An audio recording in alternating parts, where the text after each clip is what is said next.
Right now, in Southeast Asia, there is a massive, multi-billion-dollar race going on. A race to dominate artificial intelligence. But here's the twist. This isn't just about plugging in the latest tech. It's a fight for something much bigger, a sovereign AI future. Let's break down who's leading the pack and why it matters so much.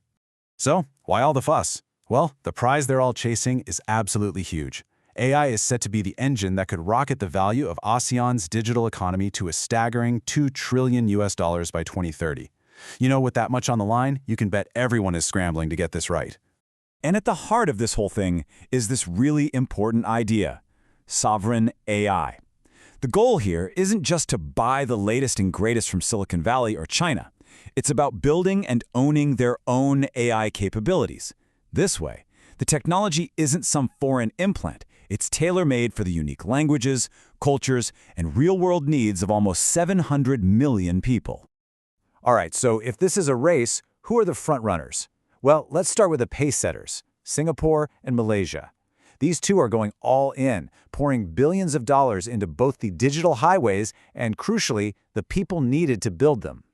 Take Singapore. They're treating AI like it's a fundamental utility, just like electricity or water.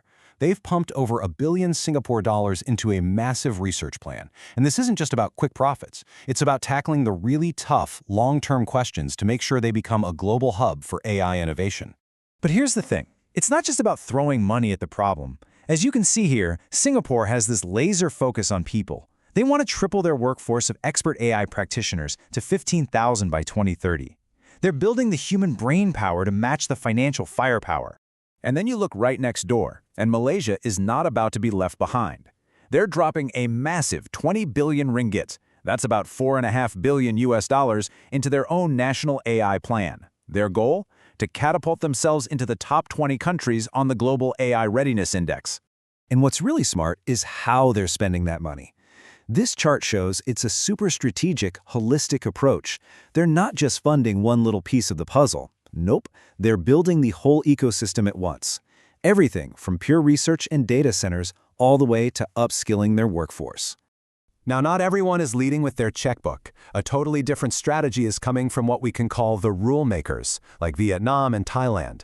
Their game plan is to first build the legal blueprints, to set the rules of the road before they put the pedal to the metal. And what's fascinating is that even here, we see two completely different ways of thinking. On one side, you've got Vietnam, which is creating a single, comprehensive AI law for the whole country. And on the other, there's Thailand, taking a more decentralized route, letting specific sectors, like banking or telecom, create their own custom, risk-based rules. So let's dig into Vietnam's law for a second, because it's the first of its kind in the whole region. It's this all-encompassing framework that sorts AI by risk level, sets up a national fund to fuel research, and even creates a controlled sandbox, a safe space for companies to test out brand new tech with regulatory oversight. Meanwhile, don't think that just because Thailand is focused on rules, they're forgetting about people. Not at all. Alongside their regulatory work, they've set this incredibly ambitious goal to train 30,000 AI specialists and make sure 600,000 regular citizens are AI literate, and they want to do it by 2027. It's all about social readiness. Okay, so we've got the big spenders and the rule makers. But what about everyone else? Well, this is where you see this amazing diversity of strategies from the builders, the pragmatists, and the pioneers. Just look at the Philippines. Their strategy is a massive, and I mean massive, bet on human capital. They're trying to shift from just being an AI consumer to a sovereign builder by training an incredible 1.5 million Filipinos in AI literacy and data science. They want to build their AI future from the ground up with their own people. So what's Indonesia's motivation? Well, it all comes down to a huge economic prize. Widespread AI adoption could add $140 billion to their GDP by 2030. That kind of potential is fueling a very practical, results-first approach.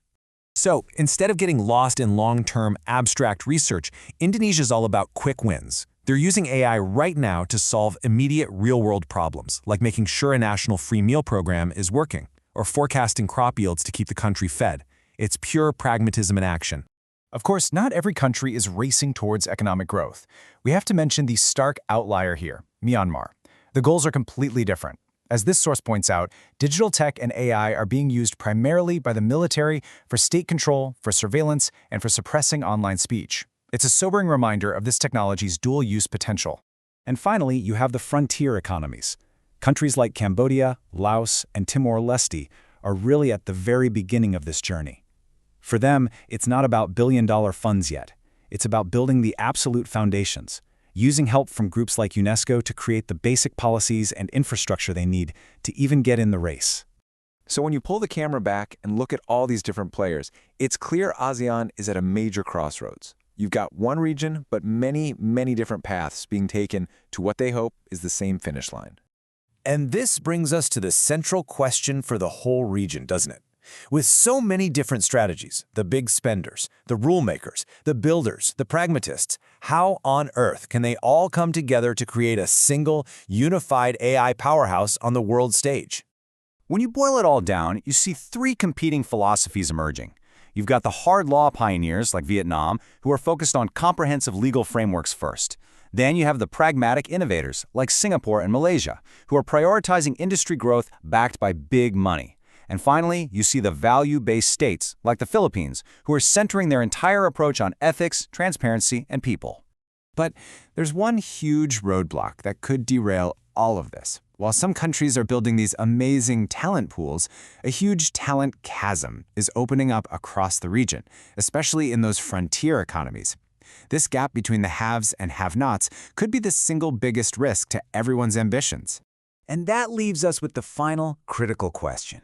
As ASEAN hurdles towards that $2 trillion prize, will all these different paths eventually merge into one powerful unified force?